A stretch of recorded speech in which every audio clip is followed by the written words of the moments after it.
اللہ رب العزت کے نزدیک سب سے زیادہ جو ناپسندیدہ چیز ہے وہ ظلم ہے، جس کا ذکر قرآن کریم میں موجود ہے۔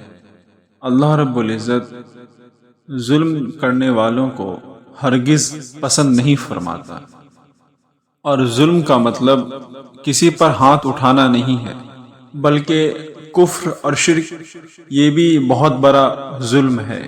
اللہ رب العزت نے قرآن کریم میں ارشاد فرمایا، ان الشرک لظلم عظیم۔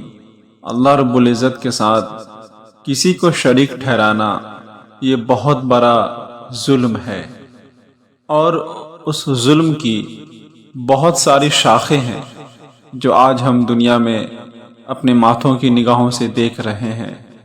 انسان کسی نہ کسی جگہ پر ظلم کرنے کا شکار ہو جاتا ہے اور انسان ظالم بن جاتا ہے۔ اور اگر ظلم کی تعریف عربی میں دیکھا جائے، وضع الشیء الی غیر محلہ، کسی چیز کو اس کی جگہ پر نہیں رکھنا بلکہ اسے کسی دوسری جگہ پر رکھ دینا جہاں رکھنا اس کے لیے غیر مناسب ہے، وہی ظلم ہے۔ حقدار کو حق نہ دینا یہ بھی ظلم ہے، اور کسی سے زیادہ مال چھین لینا یہ بھی ظلم ہے۔ اور اس ظلم کی ایک نہیں بلکہ ہزاروں مثالیں موجود ہیں، لیکن قرآن کریم ہر ظلم کی مذمت کرتا ہے، ہر ظلم کو ناپسند کرتا ہے۔ اللہ رب العزت ارشاد فرماتا ہے، ان اللہ لا يحب الظالمین، کہ اللہ رب العزت ظلم کرنے والے کو پسند نہیں فرماتا ہے، اور گناہ بھی ظلم ہے۔ وَلَوْ أَنَّهُمْ إِذْ ظَلَمُوا أَنفُسَهُمْ، جب لوگ اپنی جانوں پر ظلم کر لیں تو اے محبوب لوگ آپ کے دربار میں آئیں۔ ظلم کا مطلب کیا ہے؟ جب انسان کوئی گناہ کرتا ہے گویا کہ وہ اپنے آپ پر ظلم کرتا ہے، اور اللہ رب العزت ظالموں کو پسند نہیں فرماتا ہے، چاہے وہ اپنے اوپر ظلم کیا ہو یا کسی دوسرے کے اوپر ظلم کیا ہو، چاہے کوئی بھی صورت ہو، اللہ رب العزت ظالموں کو پسند نہیں فرماتا ہے۔ دور حاضر میں ہم جو حالات دیکھ رہے ہیں، ظالموں کا ظلم بالکل عروج پر پہنچا ہوا ہے، آسمان پر پہنچا ہوا ہے۔ قرآن کریم میں اللہ رب العزت نے ظالموں کی نشانی بھی بیان کی ہے، اور یہ ایسا نہیں ہے کہ پہلی مرتبہ ہوا ہے، فرسٹ ٹائم ایسا ہوا ہے، ایسا نہیں ہے۔ اللہ رب العزت ارشاد فرماتا ہے، وَكَم مِّن قَرْيَةٍ أَهْلَكْنَاهَا وَكَم مِّن قَرْيَةٍ أَهْلَكْنَاهَا، اور کتنی بستیاں ایسی ہے جو تباہ کر دی گئی ہے، اور کتنی بستیاں ایسی تھی جس کو اللہ رب العزت نے مٹا دیا، ختم کر دیا، اسی لیے کہ وہ لوگ ظالم تھے، وہ لوگ ظلم کرتے تھے۔ ظالموں کی جو بستیاں ہلاک ہوئی، میں 3 مثالیں آپ کے سامنے پیش کرتا ہوں۔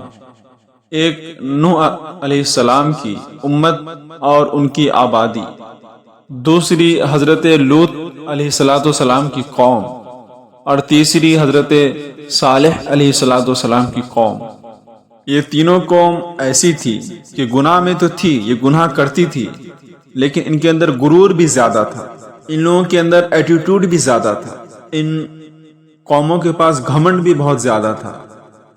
دور حاضر میں اگر کسی کے پاس بہت سارے میزائل ہیں، نیوکلیئر پاور ہیں، راکٹ ہیں، بم ہیں، اور وہ اپنے آپ کو سپر پاور سمجھتا ہے، تو وہ یہ سوچتا ہے کہ مجھے کوئی شکست نہیں دے سکتا، مجھے کوئی نہیں ہرا سکتا۔ وہ اپنے آپ کو بہت بڑا سمجھتا ہے اور جانتا ہے۔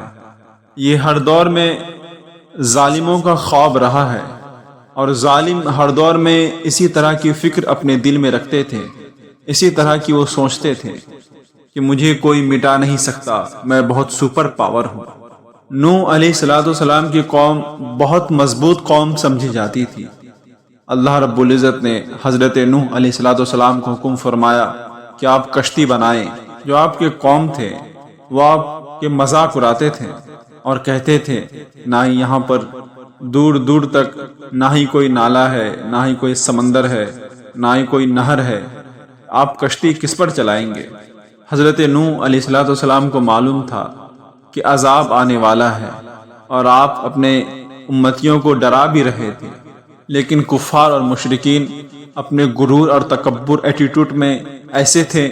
آپ نے اپنے بیٹے کو بلا کر کہا، تم میرے ساتھ آ جاؤ، میں ایک کشتی بنا رہا ہوں، اس کشتی میں بیٹھ کر میرے ساتھ چلو۔ اے میرے بیٹے، میرے ساتھ آ جاؤ، کافروں کے ساتھ نہ جاؤ۔ تو آپ کے بیٹے نے جواب دیا کہ میں پہاڑ کی بہت اونچی چوٹی پر چلا جاؤں گا، ارے جو پانی آئے گا یہ میرا کوئی نقصان نہیں کر پائے گا، مجھے آپ کی کشتی کی کوئی ضرورت نہیں ہے، میں محفوظ ہو جاؤں گا۔ یہ اس وقت ظالموں کا گمان تھا، ان کا خیال تھا۔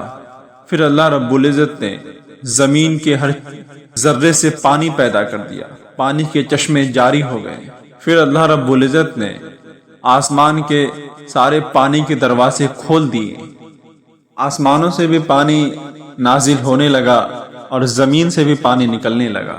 سورہ قمر میں یہ آیت موجود ہے کہ پانی وہاں تک پہنچ گیا جہاں تک اللہ رب العزت نے متعین کیا تھا، فکس کیا تھا۔ پورے روئے زمین پر کوئی باقی نہ رہا سوائے حضرت نوح علیہ السلام کی کشتی میں جو بیٹھے ہوئے تھے، بس وہی لوگ باقی تھے۔ یہاں تک کہ جو آپ کا بیٹا وہ دعویٰ کیا تھا کہ جب پانی آئے گا تو میں پہاڑ کی چوٹی پر چلا جاؤں گا، تو اللہ رب العزت نے اس کو جھوٹا ثابت کیا اور اس کو وہاں ہلاک کر دیا، وہ بھی پانی میں ڈوب کے مر گیا۔ جب اللہ رب العزت پانی بھیج دے تو اس سے کوئی بچ نہیں سکتا، تو سوچیے اللہ رب العزت اگر عذاب کو بھیج دے گا تو کیا کوئی اللہ رب العزت کے عذاب سے بچ سکتا ہے؟ ہرگز ہرگز اللہ رب العزت کے عذاب سے کوئی نہیں بچ سکتا ہے۔ اور دوسری قوم جو حضرت لوط علیہ السلام کی تھی، وہ قوم بھی بہت گھمنڈی تھی، اس قوم کے اندر بھی بہت ہی زیادہ ایٹیٹیوڈ پایا جاتا اور وہ لوگ بدکاری میں مشہور تھی۔ جب اللہ رب العزت کا عذاب آیا تو اللہ رب العزت قرآن کریم میں ارشاد فرماتا ہے، ہم نے ان پر نوکیلی پتھروں کی بارش کی، ان کی اونچائیوں کو اٹھا کے نیچے پلٹ دیا گیا، یعنی فرشتوں نے زمین کو پلٹ دیا، یہ بھی بستی غرق ہو گئی۔ یہ بستی وہی تھی جسے حضرت لوط علیہ السلام بارہا تنبیہ کرتے تھے کہ گناہوں سے بچو، گناہوں سے توبہ کرو، اللہ رب العزت پر ایمان لاؤ، گناہ کو چھوڑ دو۔ لیکن یہ قوم آپ کی بات نہیں سنتی تھی اور یہ گناہ پر گناہ کرتے رہتی تھی، اسی لیے جب اللہ رب العزت کا عذاب آیا تو اس قوم کو کوئی نہیں بچا سکا، یہ قوم ہلاک ہو گئی، تباہ و برباد ہو گئی، زمین کے نیچے غرق ہو گئی۔ ان پتھروں کی بارش کہاں ہوئی تھی اللہ رب العزت ہی بہتر جانتا ہے، لیکن جہاں یہ قوم آباد تھی اس علاقے کو جارڈن کا علاقہ بتایا جاتا ہے، جہاں یہ قوم آباد تھی، جہاں یہ قوم رہتی تھی۔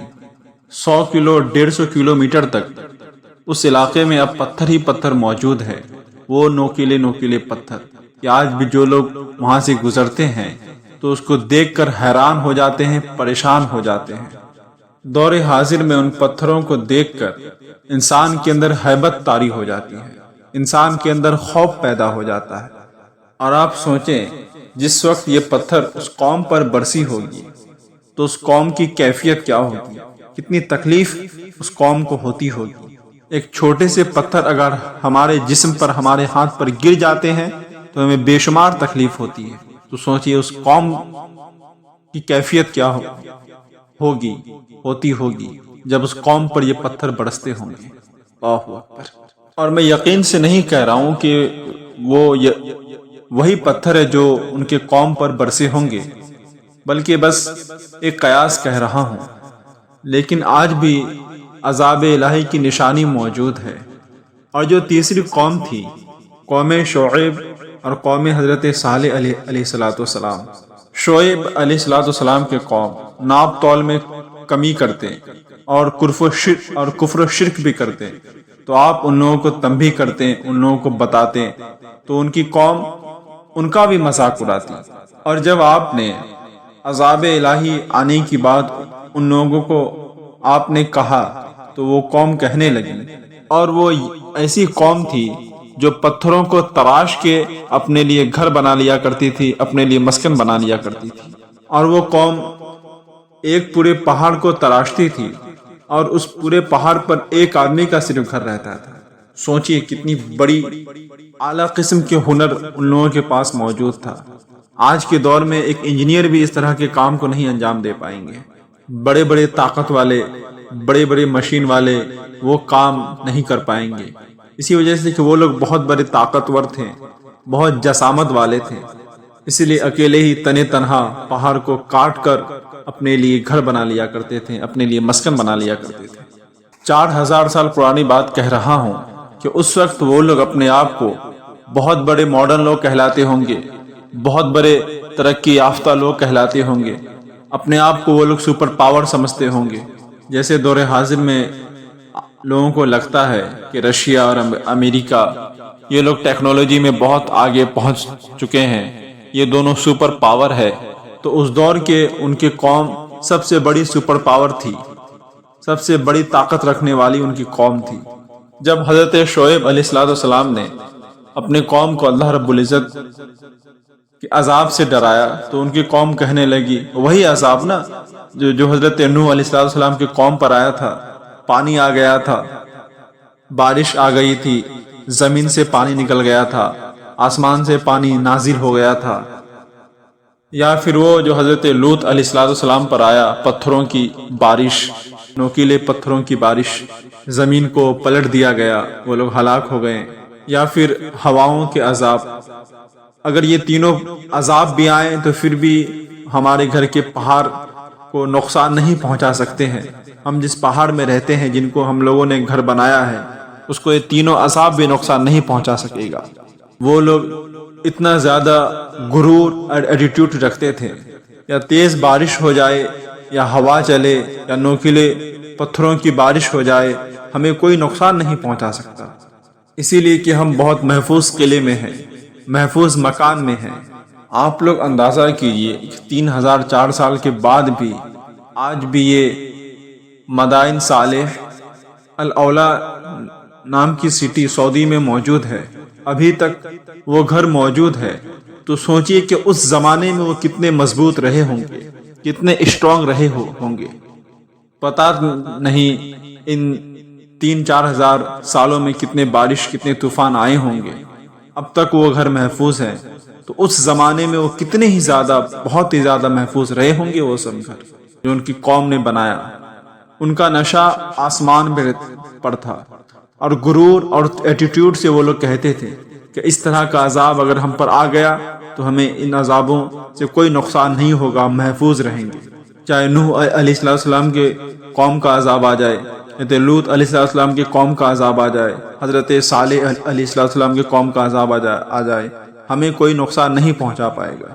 حضرت شعیب علیہ السلام کی قوم اس طرح کہتی تھی کہ ہمیں کوئی نقصان ہی نہیں پہنچا سکتا ہے، بالکل گھمنڈ اور تکبر میں چور، ایٹیٹیوڈ سے بھرپور۔